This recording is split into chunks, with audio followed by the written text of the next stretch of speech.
Oh, we're on the air.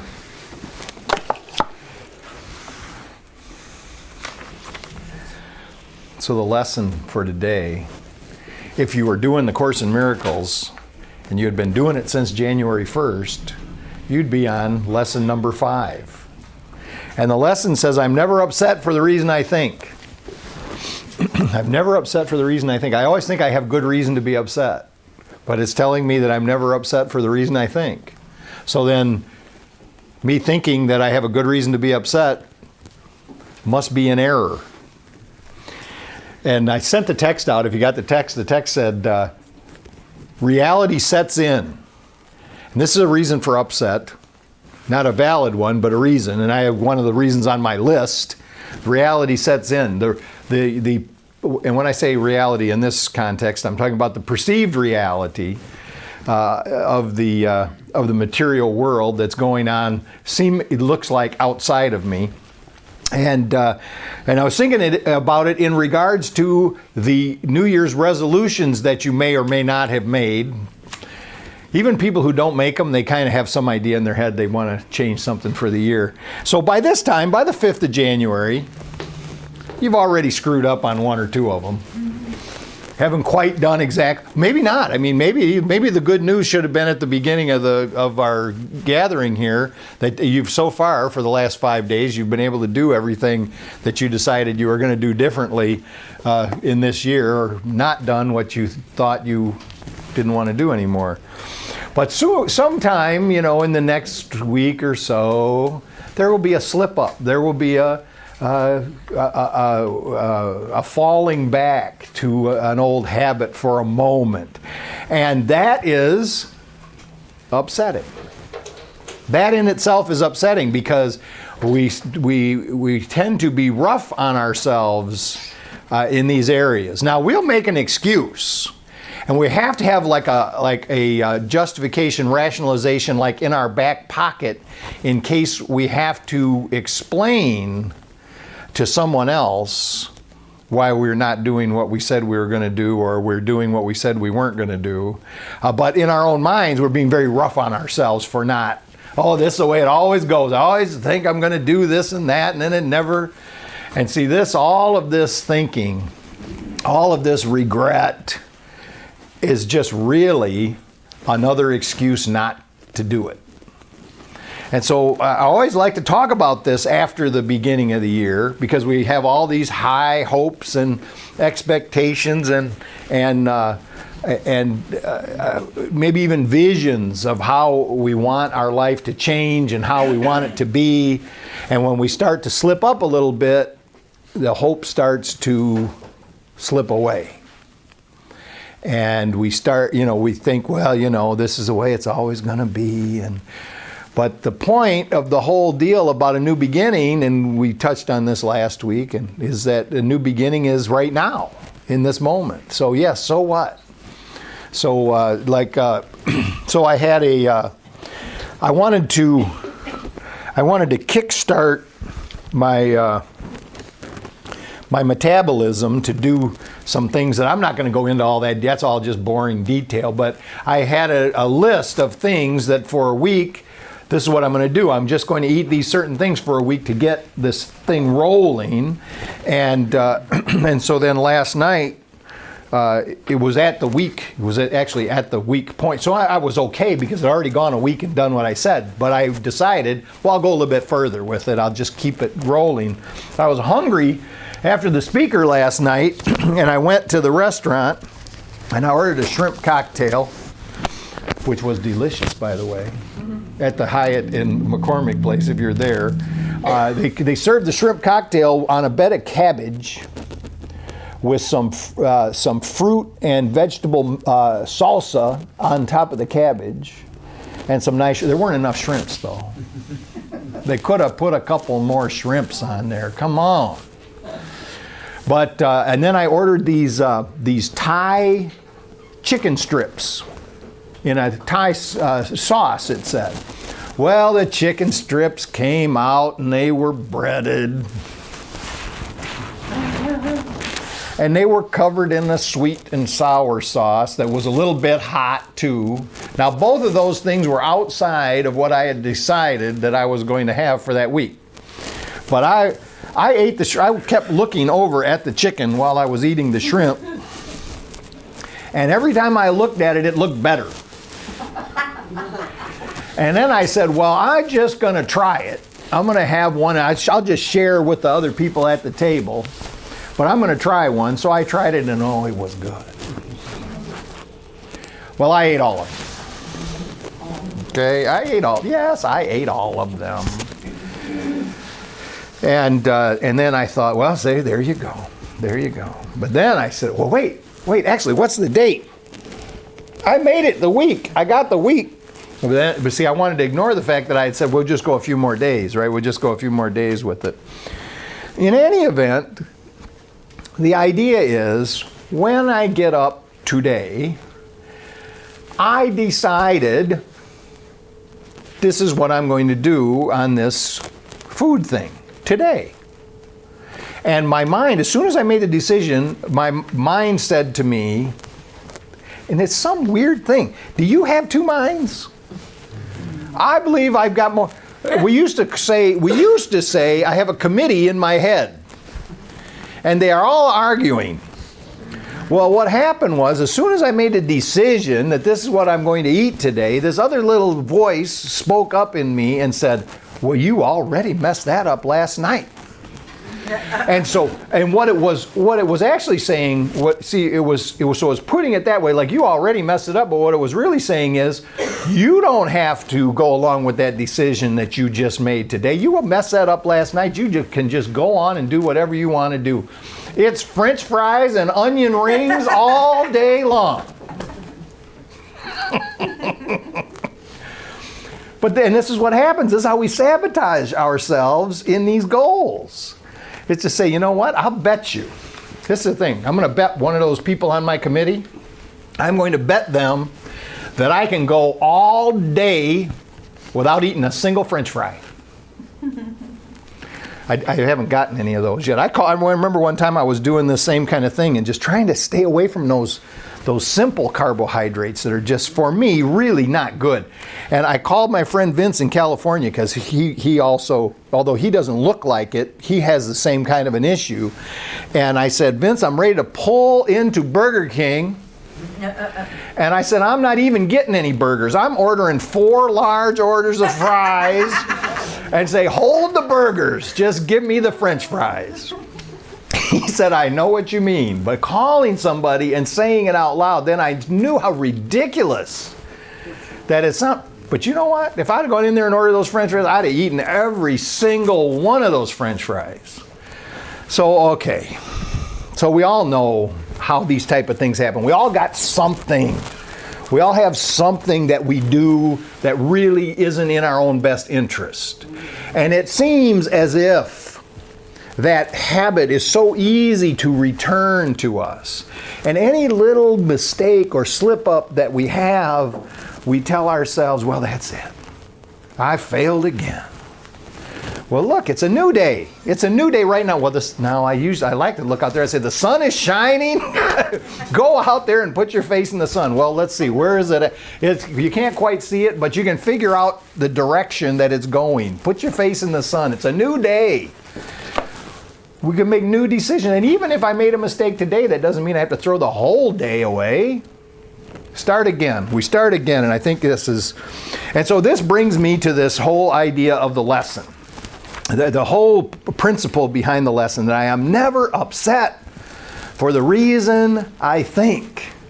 So I don't know if any of you did this, but during the meditation, there was a little place in there where it asked you to look and see what you're upset about today. And something came to mind, see. It might have been just a little thing that happened before you got in the car and came over here. It could have been something that's been on your mind for some time.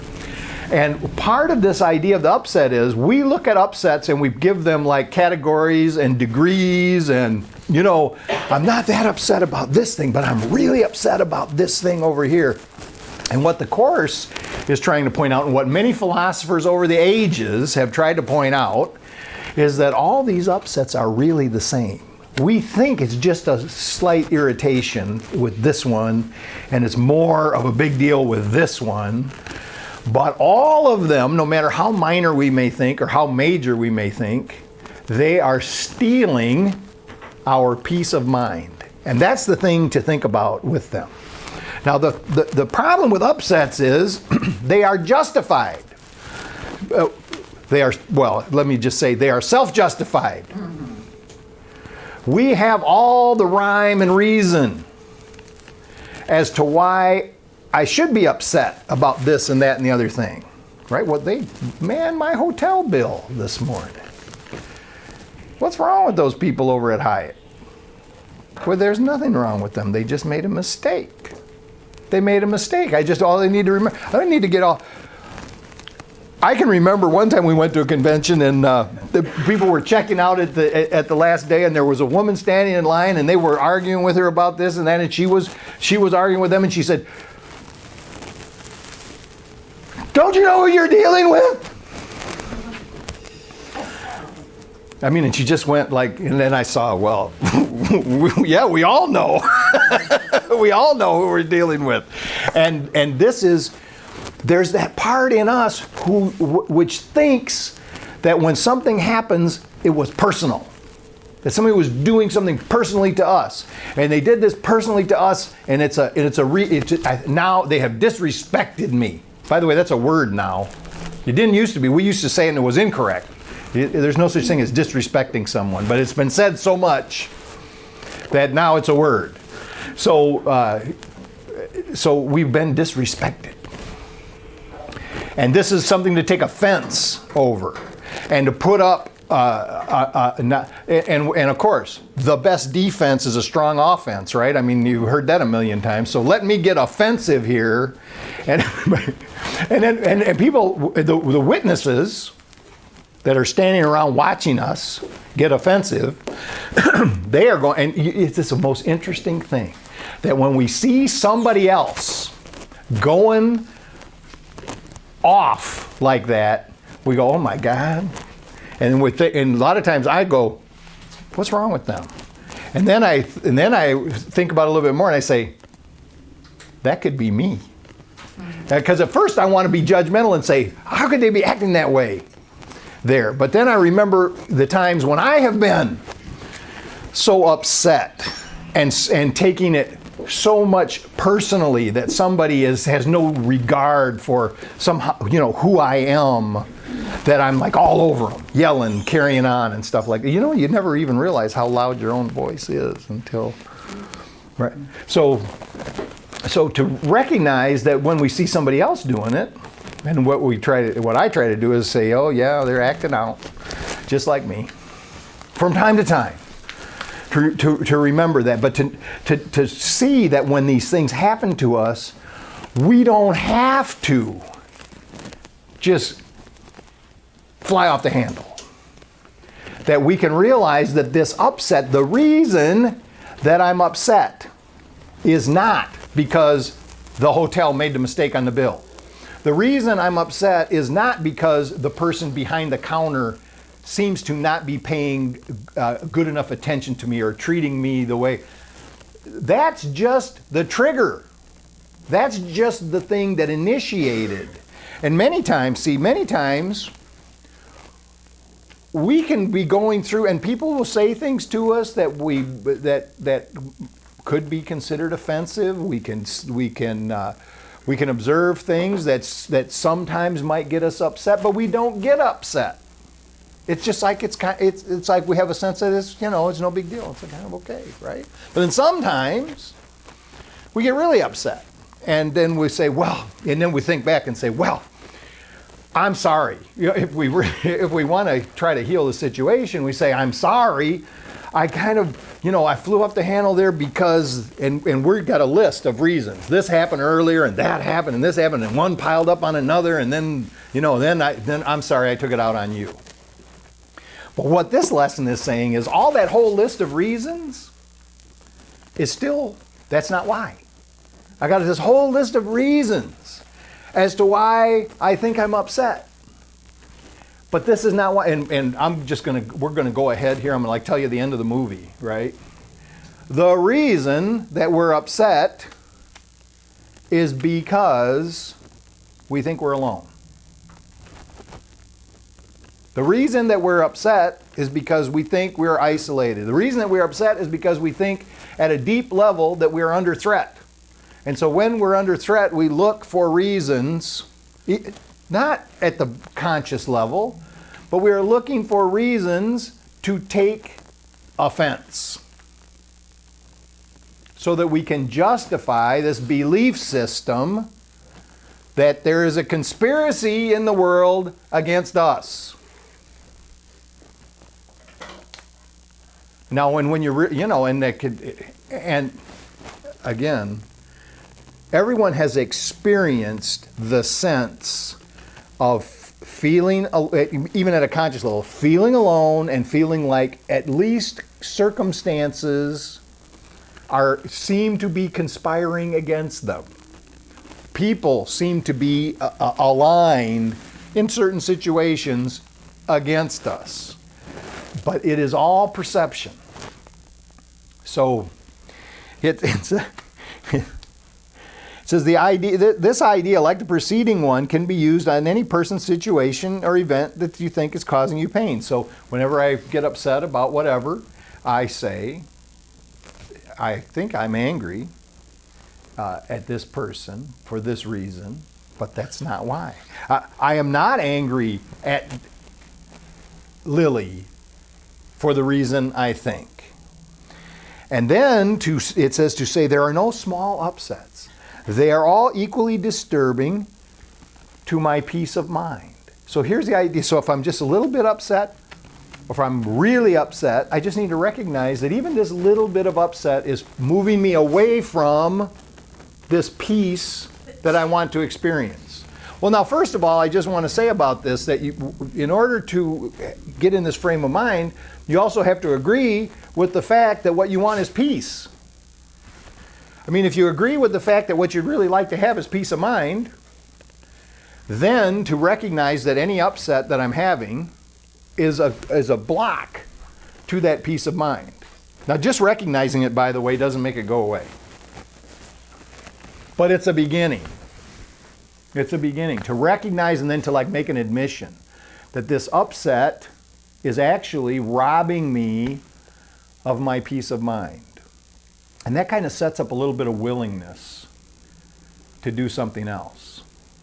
The problem is with these upsets is every one of them is based on the opinion that we are right about something and someone else is in conflict with our rightness, which is where the question comes in that we ask ourselves, would you rather be right or would you rather be happy?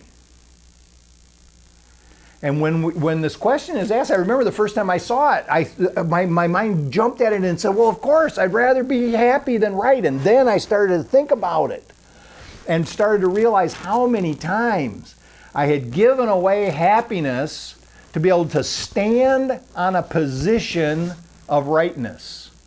In the Narcotics Anonymous literature, it says standing up for non-existent principles. Well, but it's even harder when you actually think you've got a principle that does exist. You really can see the justification and the rationalization. I'm right and they're wrong, and by God, they're going to admit it. They're not.